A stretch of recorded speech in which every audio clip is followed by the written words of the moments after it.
Welcome to the Podforce One podcast. I'm Miranda Devine, and today I'm coming to you from Fox News Studio A in Midtown Manhattan. Today we're joined by Fox Business host Larry Kudlow, who served as director for the National Economic Council during President Trump's first term.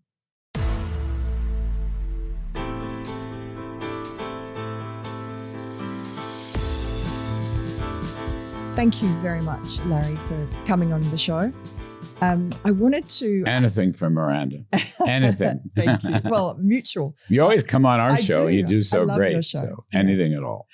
I wanted to ask you first off about the Fed, because that's in the news at the moment. And do you agree with Donald Trump's pressure campaign on Jerome Powell, who's a friend of yours? Do you think that the Fed's become too woke, too political?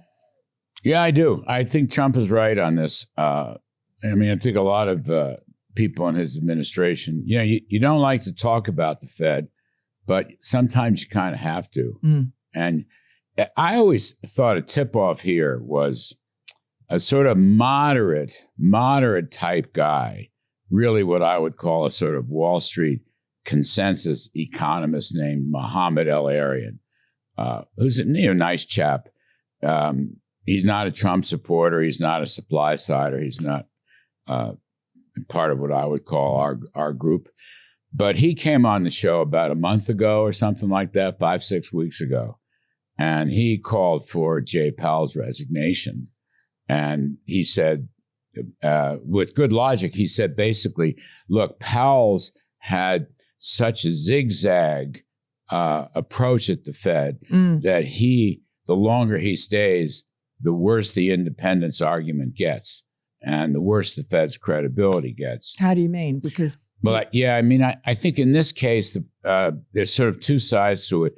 One is the policy side where, Joe Biden comes into office and spends like crazy. Yeah. And the Fed is shoving money into the economy to accommodate the Fed. Okay, and says the inflation's just transitory. Right, and then they said inflation was transitory. First they said there was no inflation. Then they said it was transitory.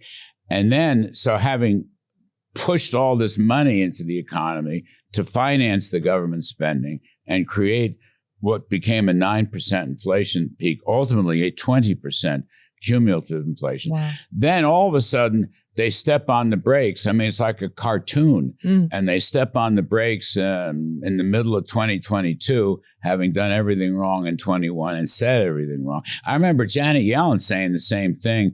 And then she went on CNN and you could see, she said, well, I guess there is inflation. I called it the hostage interview. She looked like one of the hostages in the Middle East, at gunpoint. She's saying it's inflation. Well, that was kind of Jay Powell, too. So anyway, then they put on the brakes and they jam up interest rates by 500 basis points, 5 full percentage points. So that was dumb. And then right before the election, all of a sudden, out of the blue, he knocks down interest rates by 50 basis points. They called the jumbo rate cut in September. Historically, look, I started my career at the New York Fed, all right, in 1973. So this is a long time. I've, been in the Fed. When I worked for Reagan, I was engaged in some Fed stuff. I've watched the Fed for all these years. And then I had lunch with Jay Powell once every couple of weeks for 3 years when I was working for Trump. So I know a little bit about this story. You don't get in the political season, you don't make big changes in monetary policy. It's just not done. Why did he do it? Well, I don't know why. I mean, you have to ask him because he won't say. Right? He sort of dodges the question and says it's not political. The economy was not falling apart. I'm sorry. And the inflation rate, by the by, was at least a point or more over their target. So he does that. And, again, from pillar to post to pillar to post. And then the other thing you mentioned culturally. The woke stuff. Right, the woke stuff. Lael Brainard was giving speeches about the Fed getting involved in climate change policy. Well, he joined this consortium of central banks, global consortium of central banks, which was essentially based on climate change. But also, maybe worse than that, the bank supervision, right? The Fed supervises banks, and they have bank examiners and so forth. They're not the only agency, but they're a principal agency. And they were basically telling banks to make loans based on some definition of climate change, whatever that means, and don't make loans for fossil fuels. That was the key. I mean, everybody started hearing talk and anecdotes from bankers that the Fed supervisors were saying, stop making loans for oil and gas pipelines or drilling or fracking or any of those things. And then there was also, the Fed set up a lot of DEI offices. I can't verify the board in Washington. I think so. But I know they pushed the regional reserve banks, many of which had set up these DEI offices. So yeah, he was pretty woke about it. And this stuff gets out. Yeah. The public understands. Was he just weak? Or do you think he's gone woke himself? Oh, I think he swung with the political wind is what I did. You know, I mean, I know Jay, let's see, Jay was worked in the fiscal area of the Treasury Department under Papa Bush. He's not a crazy person, he just became very political and then denied it and made a lot of bad decisions. Look, it wasn't the best appointment. It was, Trump really never forgave his Treasury Secretary, Steve Mnuchin, who I might add was a very loyal and good Treasury Secretary. But on that point, Trump never forgave him. And what about? There were some pretty bad stories about that. Oh, were there? But I mean, I don't know. Mnuchin's a pal of mine, but the fact is, there were some Oval Office meetings where the president just raised his voice in the Treasury Secretary, and then said, he said at one point, he said, "You're not me." He says, "You're in charge of the Fed." He says to me, he said, "I'm at the NEC. You're in charge of the Fed, all these Fed appointments," which I did. But of course, backdoor, I passed them so that Mnuchin could comment on it because the NEC and the Treasury should always work together. But why did Trump get angry with Mnuchin? Was it over Powell or everything else? Well, no, it was over Powell. Oh, was it? Yeah, because from the beginning, the first term, Powell started raising interest rates. Not long after Trump's tax cut bill. And there was no inflation, and no one could figure that out. I mean, it was dumb. I mean, it held. The economy was growing. Yeah, we had it growing by at one point, national GDP by 4% or better. It was really something. It was doing so well until COVID. Well, yeah, but even before that, there was a slowdown because the Fed started raising interest rates. And I never understood that myself. And then they finally stopped raising them and actually began to draw them back down again. So Trump was furious at Powell in the first term, for jacking up rates for no particular reason. Anyway, it's sort of a sad tale. If it weren't such serious business, it reads comedically to some extent. Yeah, people yelling at each other and oh my God. But no, look. Here's the bottom line is President Trump's going to take the Fed over, as he should. Yeah. I mean, I'm for Fed independence, but I don't think they're from another planet. Yeah, and I think a president who has an economic policy, particularly one as clearly defined as Trump does, should have the opportunity to implement his policy. And whether you're an activist judge, or the chairman of the Federal Reserve, or the chairman or a member of the Federal Trade Commission, you shouldn't block the president. He is the chief executive and the commander-in-chief. He is elected by the people. You are exactly right. Popular vote. This is why the weaponization falls apart. This is why the lawfare should fall apart. The ultimate jury was November of 2024 when, as you say, he won the popular vote. He won all the swing states. Yeah. It's the biggest victory in quite some time. He should have a chance to put his platform into place. That's what people want. So nobody should be no one other unelected person should stand in the way. And when you say Donald Trump should take over the Fed, you mean that ultimately he will have 4 of the 7 governors. He'll have a majority of people who he's appointed. That's correct. Yeah. I mean, the way you look at it. Well, so he'll replace Powell next May. Mm-hmm. All right, that's in the cards. Yeah. Who with? Who would you if you could wave a magic wand? Who's the best? I person? felt the 2 Kevins were the best. Kevin Walsh. Hassett and Kevin Walsh. Right. They're both very dear friends of mine. Kevin Walsh is a young guy, isn't he? And very ambitious. He's a younger guy. Yeah. Right. Well, he's but got black hair. A lot of experience. He was a Fed governor for, I think, a half a dozen years. He worked in the Treasury. He also worked at the NEC as a staff position. But they're both very smart fellows. They're both personal friends of mine. I don't make a choice between the 2, but I've told the president and Scott Bessent and others that I think it should come from one of the 2 Kevins. They'll both do a very good job. Bessent just made a speech and an op-ed piece, rather, over the weekend.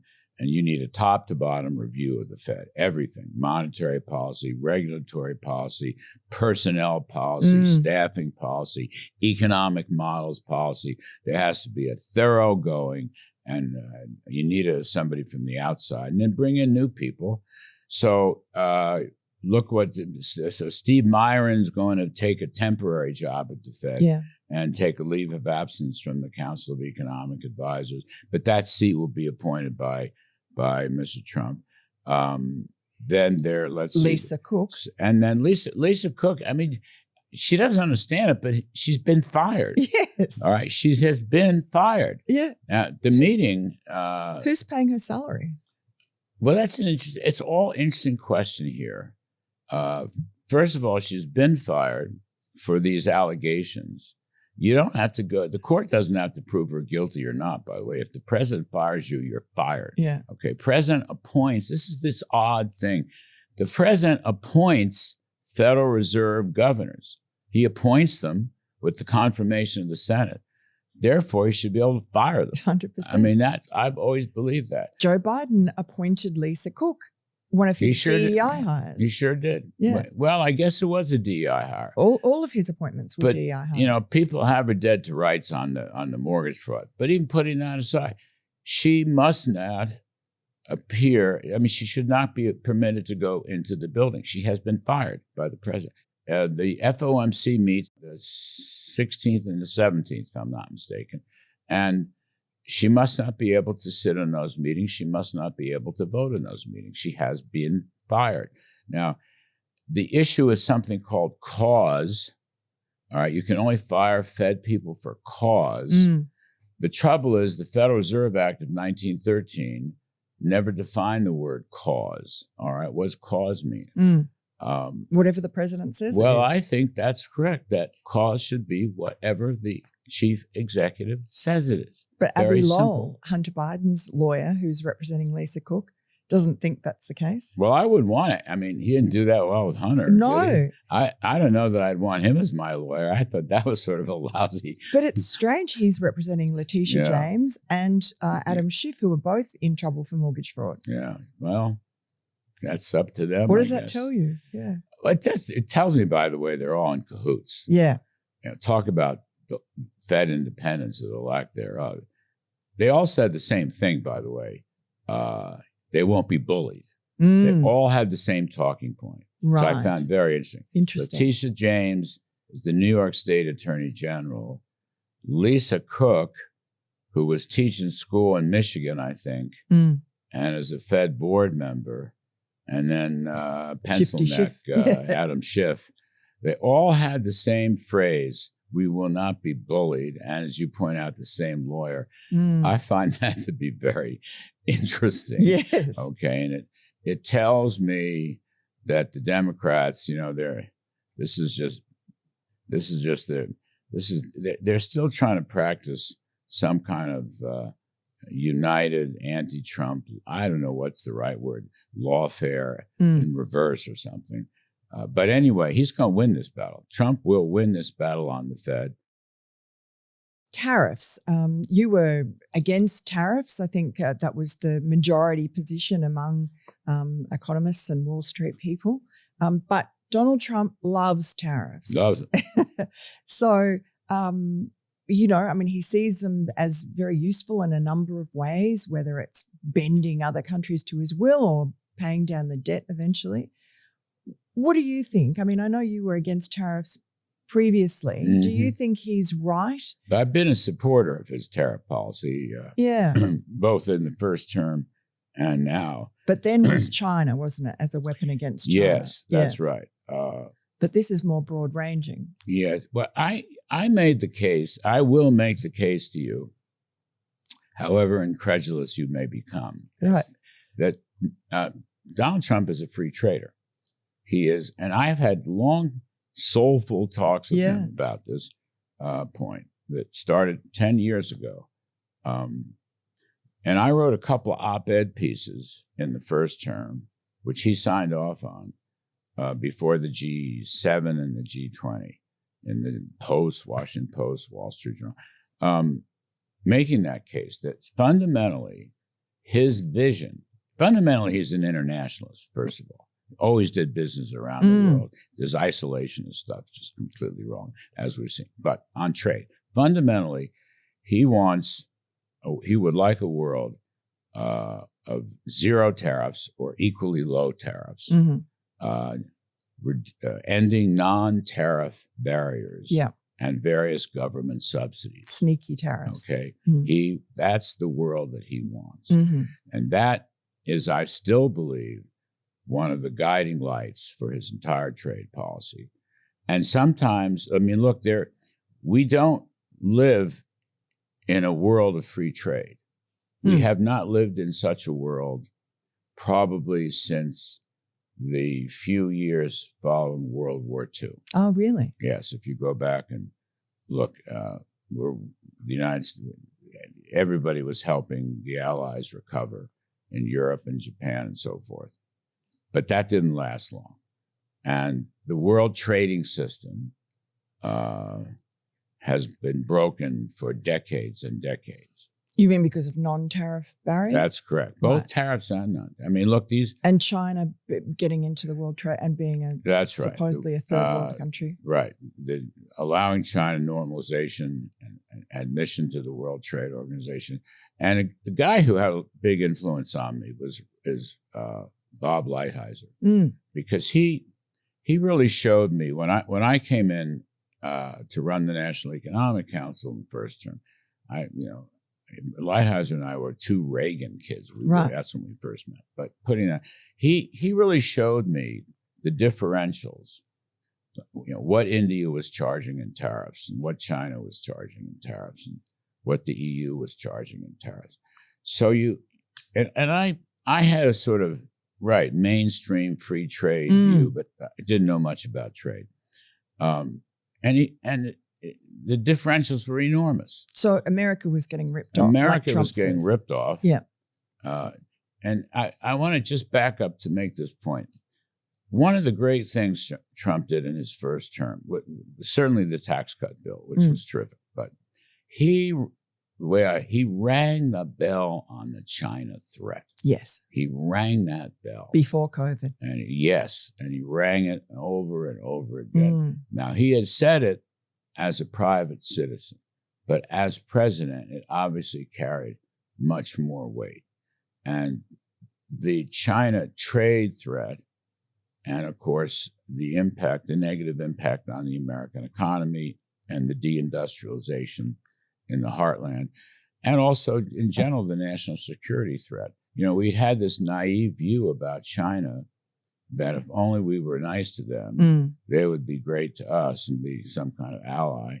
Or an economic view was if we could persuade them with low tariffs to adopt a capitalist economy. Yeah. And they actually did for a period of while, the Deng Xiaoping reforms, but those were long over by the time Xi Jinping comes in. And Xi Jinping is himself very dictatorial. We still have the best advanced technology in the world, by far. But we must never lose that. Those are, I call them the family jewels. We had to protect the family jewels. Very important. Now, you mean from IP stealing yes. IP. Yeah, I'm getting ahead of myself. Yes.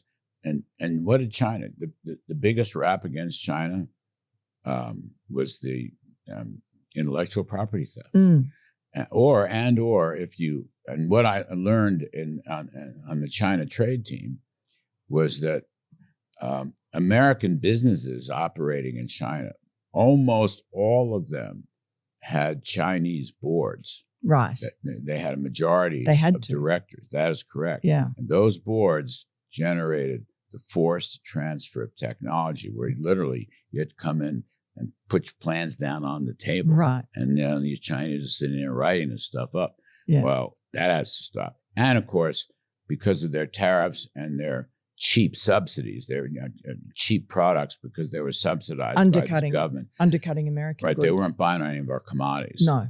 So we wound up negotiating a pretty good deal, I might add, the so-called Phase 1 deal that signed just before COVID hit. Yeah. But it was never implemented. Yeah. It wasn't implemented during the COVID year, but the Chinese didn't take Biden seriously, so it was never implemented.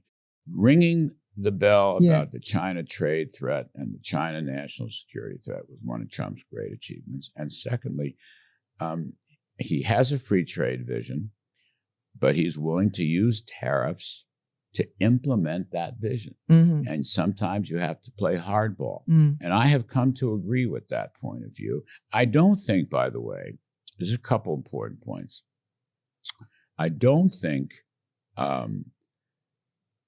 we're going to see anything higher than roughly a 15% tariff, effective tariff. See, you got all these people, critics saying, well, it's going to be like the 1930s. And everybody goes about Smoot-Hawley. Smoot-Hawley was a 60% tariff. And Smoot-Hawley did trigger retaliation around the world, okay? And that helped to bring the Great Depression. We haven't had retaliation, except for a small temporary retaliation from China, and more recently Canada, which has been changed. What we've had is deal making. This is part of Trump's genius. Well, Europe was incredible. But people won't. They're still, this global trade war retaliation never happened. They all capitulated. Right, they did. And instead of flocking to China, they flocked to the United States. And our trump card here was always our massive economy. Not just our consumer economy, but our massive economy. And Trump knew that. And I knew what he's doing. I mean, I've talked to him a lot about this. And let the critics, they can say the critics, let them say what they want to say. He always outsmarts them.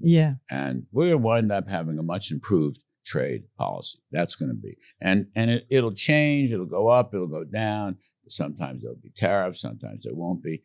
But it'll be much improved. And the barriers will be lowered.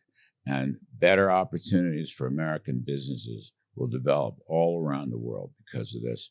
And it's going to take a while. And as I say, there'll be bumps on the road. But he will wind up, he's well on his way to a big victory. The other thing I want to say is, if you want to understand Trumpian trade policy, I said he's a free trader and so forth. He wants factories. He loves factories. Right. Factories. So onshoring manufacturing. Yes, factories. Right. Okay. His tax policy is geared towards building new factories with 100% depreciation. His trade policy is geared towards building new factories with tariffs when appropriate or better deals, bringing foreign money into the United States and so forth. He wants factories. And you can't build them overnight, but he'll get them. You already look in the economy today, the single strongest part is business equipment investment right now and factory orders. Right. Okay. And in jobs, it's manufacturing jobs. No. Manufacturing jobs actually been declining in recent months. But government jobs are down. Government jobs are way down. Overall, jobs are kind of flat, to be honest. But the point is, the factory thing, between his trade policy and his tax policy, we will see a renaissance of factory building in this country. And it'll be all over. Some of it will be in the Midwest. Some of it will be up in the northern states. Some of it will be down south. My suspicion is the red states will take better advantage of it than the blue states will, of course, because of lower taxes and right to work laws.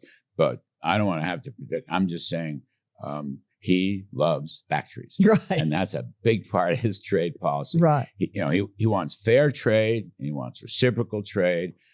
That's the free trade Trump. Bring down foreign barriers, okay? But here at home, what we onshoring, manufacturing factories. Now, are you worried at all that the stock market is really driven by the Magnificent Seven, the seven big tech stocks, and that we're so reliant on them? You know, you had Trump the other night in his opening of the Rose Garden Club. He had the dinner for all the big tech guys, the Mark Zuckerberg and so on. I mean, that concerns me a little bit. Are you long? Do you own the index? Well, no. Obviously, it's very nice for our 401ks. You should own the index. Yeah. You should buy it. It's very cheap nowadays. But isn't it a risk, just the 7 companies? Well, it is more than 7 companies. Actually, a more interesting, I point this out, use the Dow Jones. If you're worried about the S&P, use the Dow 30, because there's only, if I'm not mistaken, 2. I think Microsoft and Apple are the only 2 that are in the Dow of the Magnificent Seven in the S&P. And so the Dow is making record highs. Mm-hmm. Okay. And the NASDAQ is making record highs. No, I'm not worried. Profits look very good. Profits are the mother's milk of stocks, as I've said for many decades. They look very good.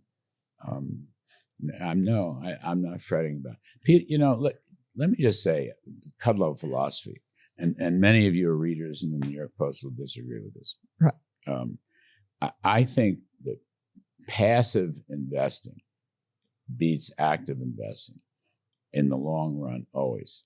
Okay, now since we live in New York, we all know some very smart people who are hedge fund managers, okay, who may outperform, but the work has been done, academic work has been done on this.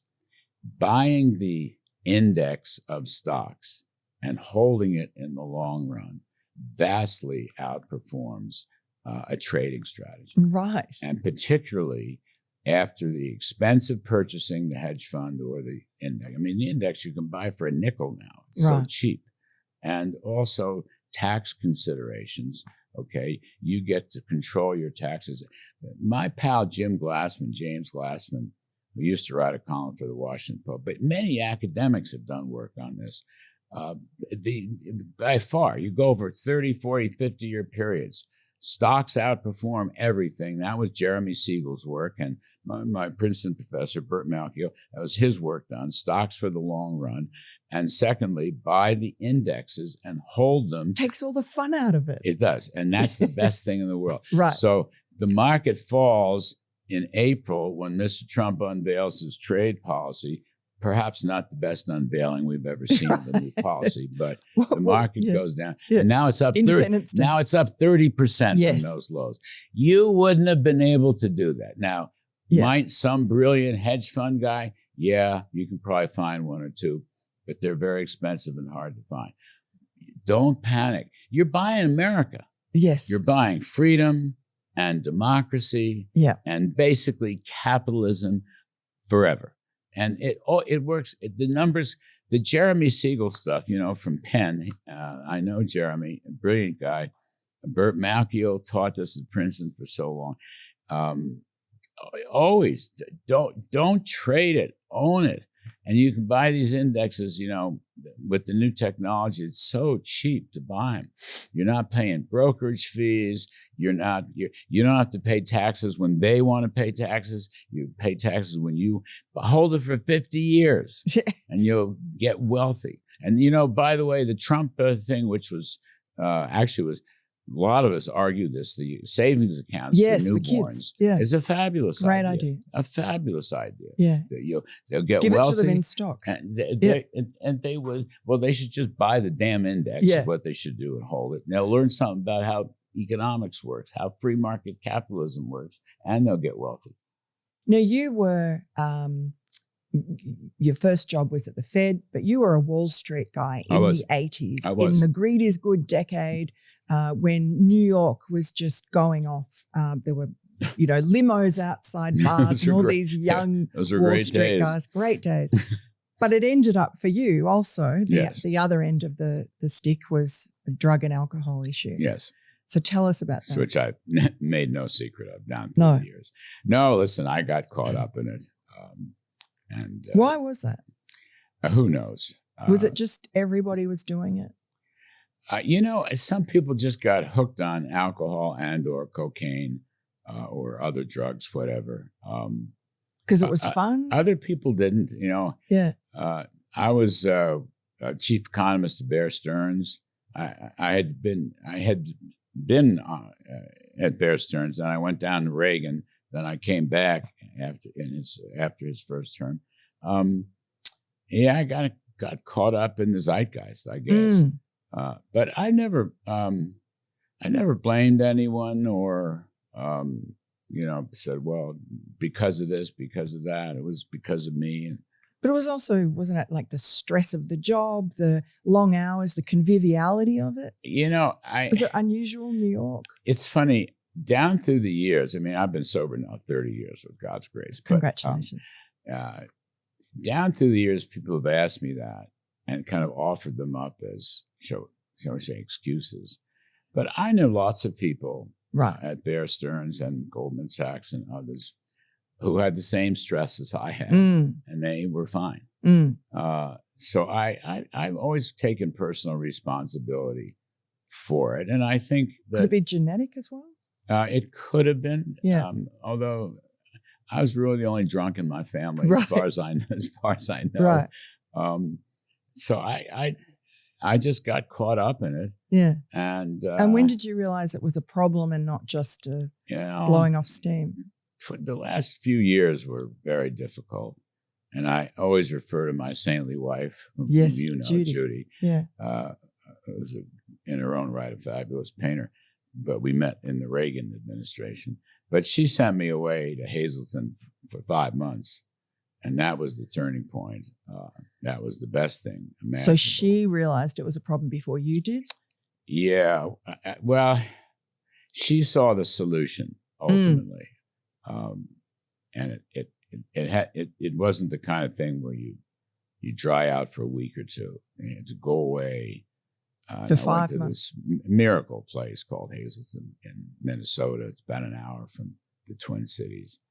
And why was it a miracle? Well, for me, it was because it taught me how little power I have over many things in life, including alcohol and drugs, but over many things, and gave me a whole different perspective. The whole 12-step program, which I am devoted to, even to this day, I go to 4 or 5 meetings a week, frankly. Wow. That was Hazleton's philosophy, They was it? started it, yes. Right. Yes, they are very old school. Right. Bill Wilson, Alcoholics Anonymous, the so-called big book. And they taught me, and I hung on to it. It stuck. And I actually came to faith through that fellowship. A few years later, they don't teach that, but a few years later, I converted to Catholicism. How did that come about? Well, I just kind of fell in love with the Mass. And I was in and out. Through Judy? It took a while. No, it was really through friends of mine.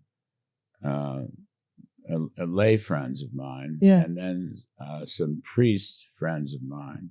And what was it about the Mass? And I was sober, and I was acknowledging what they call a higher power greater than yourself. It all kind of worked for me, and at some point, after I was a couple of years sober, I just fell in love with Jesus. I just fell in love with Jesus. And it stuck. A friend of mine who was a priest, actually, up in Connecticut, I remember talking to him, and he says, Jesus is there when you fall, and Jesus is there to help pick you up. And I've never forgotten that, just that. And I've been pretty active in the Catholic Church. We actually built, if you can believe this, we built a new church in Reading, Connecticut. Oh, really? Most churches are going down. Yeah, we did. And you've got people to fill it? Well, it's not as filled as much as it was. The post-COVID, not quite as full as it used to be, including myself, probably. But yeah, and what was it? It's full on Christmas and Easter. Yeah. And I guess, as a convert, you'd be more devout maybe than a lot of tribal Catholics who are born into it. What is it about the actual Catholic Church that you chose? Of all the religions you could have chosen, was it just your friends? I don't know. It had probably had something to do with my friends. By the way, I don't want to measure myself more or less. No. I am who I am. Yeah. And, try to live sort of the right way, if you will. To me, getting involved in the 12-step program and coming to faith with Jesus, were the two turning points in my life.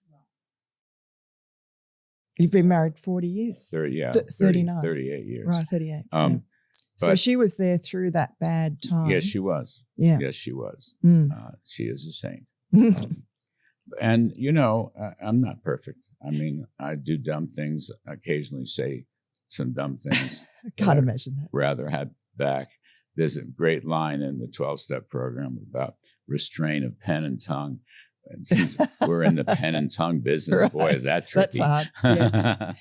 But I do take it we talked very seriously. Once about conquering addiction. Yes. I stupidly said that, but you said, no, you never really conquer it. It's every day. That's right. It's a daily. Is there a day after a daily reprieve. 35 years you don't think about it, or 30 years?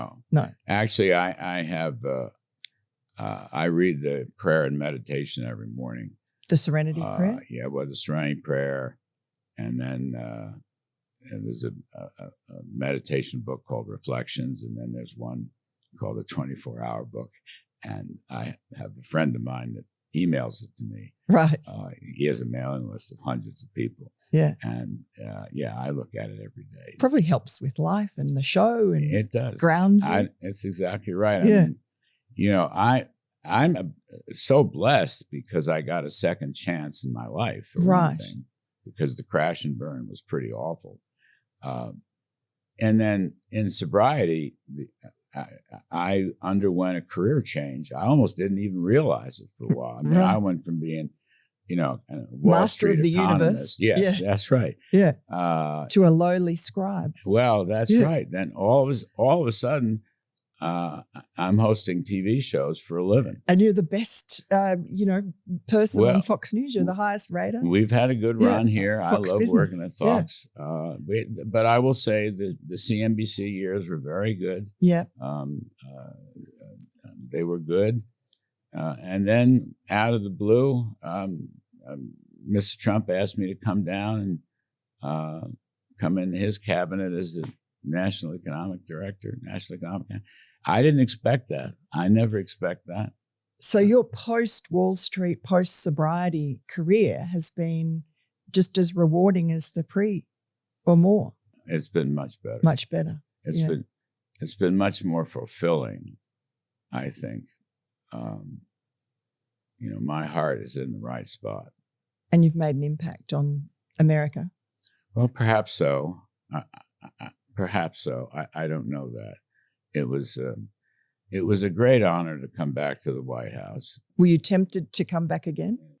Was I tempted? Yeah, this time. I thought about it, and the President and I talked about it. But, I was very busy at Fox. And as I said, I love working here.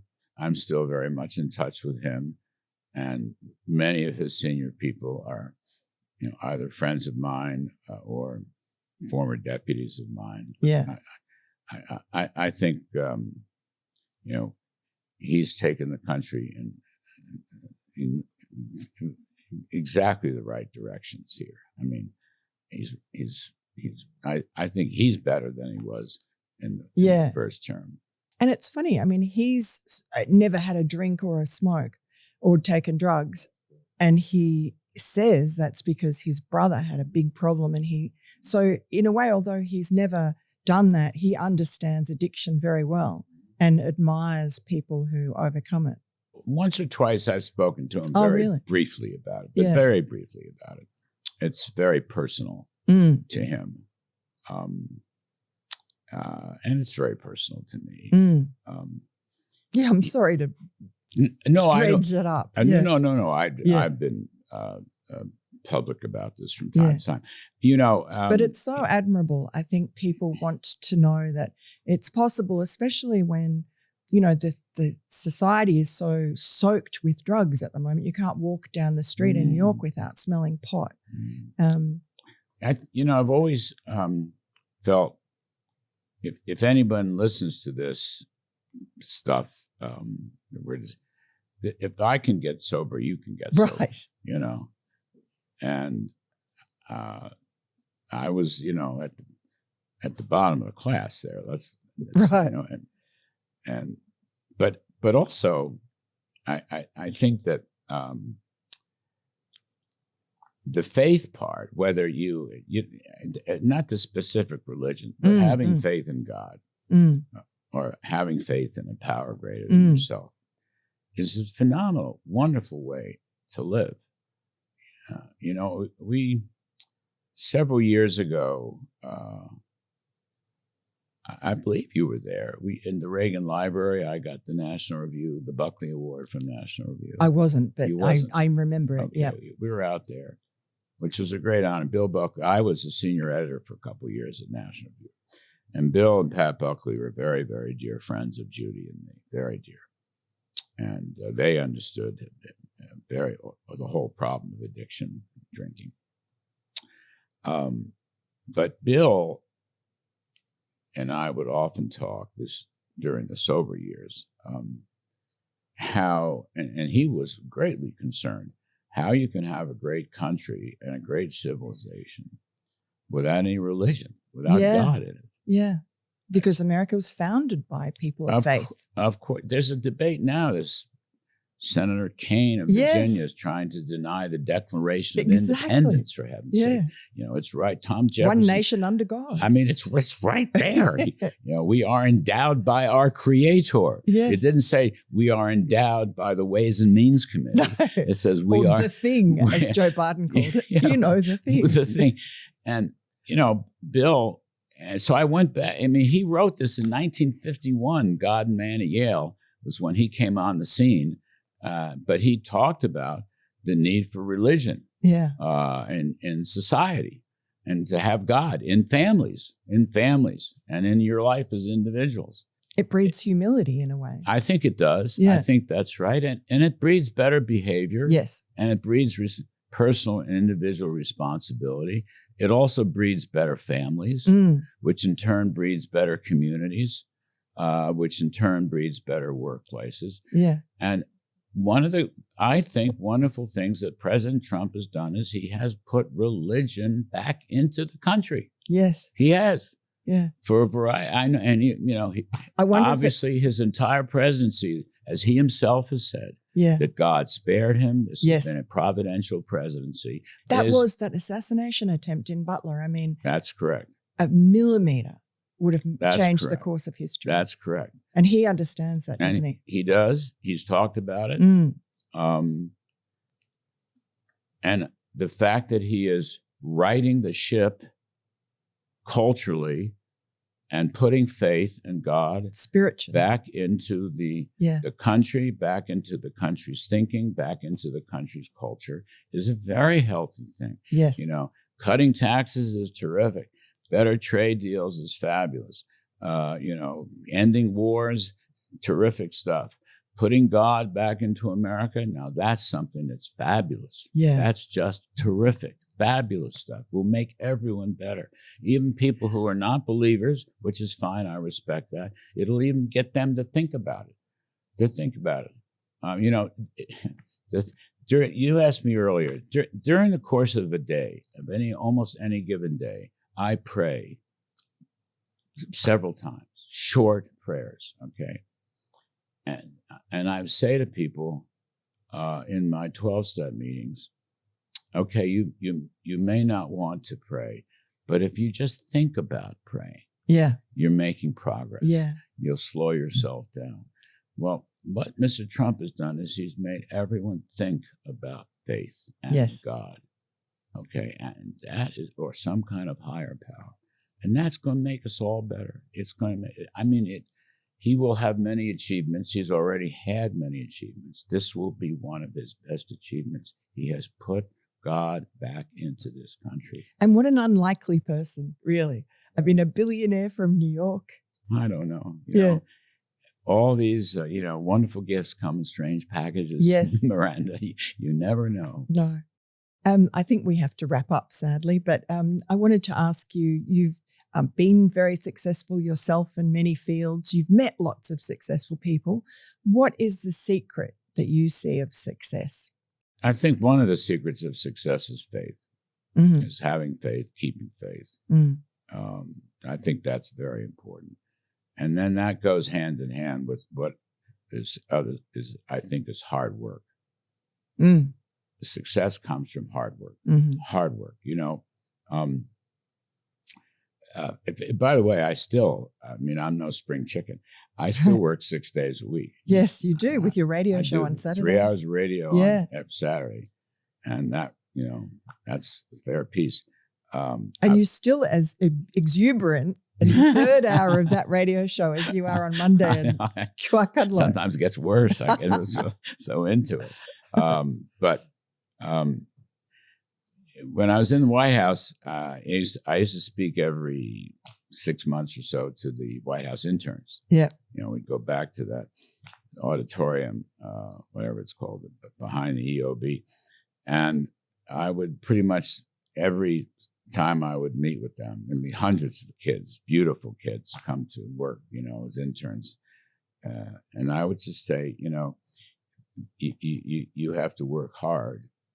And I would say, and when you think you're working hard, that means you have to work harder. And then when you're starting to feel sorry for yourself and you think you're working too hard, you need to step it up and work even harder. And that is the key to success. Right. When I was a kid, at a Princeton graduate school, my first job was at the New York Fed. I used to show up on Saturdays, okay? And not many people did. Yeah. Not many people did. There were some. And I was there for 3 years, whatever, plus had some great jobs. Why were you like that? It's just inculcated in me. My dad was a hard worker. I think that had something to do with it. Also, I never thought I was smart enough or good enough. I needed to just, I needed to feel like I had the edge or would learn, but stuff that I wasn't getting done, I want to read everything. I'm still kind of like that. Yeah. Working hard and keeping faith with some power greater than yourself. That's got to be a big part of success. Yes. That's got to be a big part of success. It has to be. I've written a couple books. I might have a third in me, but it won't be a book about policy. It'll be more a book about I think, Donald Trump. You should write about Trump. Well, you know him well. I do. And by the way, love the guy. It's funny. After he got shot, I always say to him, my favorite president, no one loves you more than I do. Says a lot because you worked for Reagan. Yes. And I was, that was fabulous. But this was different. The Trump thing is completely different. I got to him finally Monday afternoon after he was shot. And I said, I don't believe you're okay until you tell me you're okay. And he said, okay. I said, no one loves you. He said, no one loves you more than I do. He said that. Oh. And it has nothing to do with jobs or pecking orders or anything. It's a bond that we've had for many, many years. And I love that bond. He's a very generous, spirited guy. He is. Yeah. People don't see that side of him. He looks after people. Yes. He looks hospitable after people. Yeah. And you know what?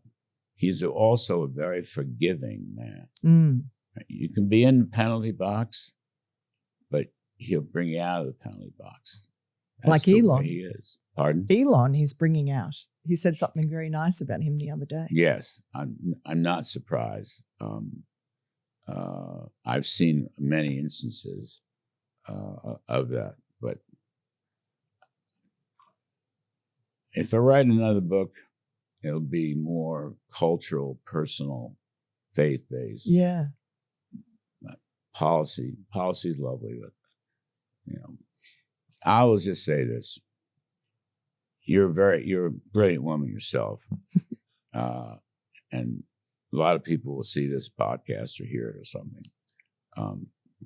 It is a miracle that we're sitting down and you're interviewing me. For me, it is a miracle. That's all I'll say.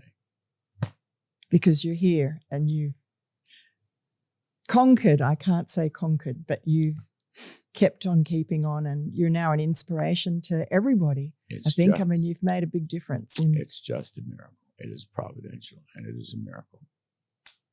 Thank you, Larry Kudlow. Great to be with you. Thank you, Miranda. Appreciate your time. Thank you so much for watching. We'll be back with more. Hit the like and subscribe button so you don't miss any future episodes of Podforce One.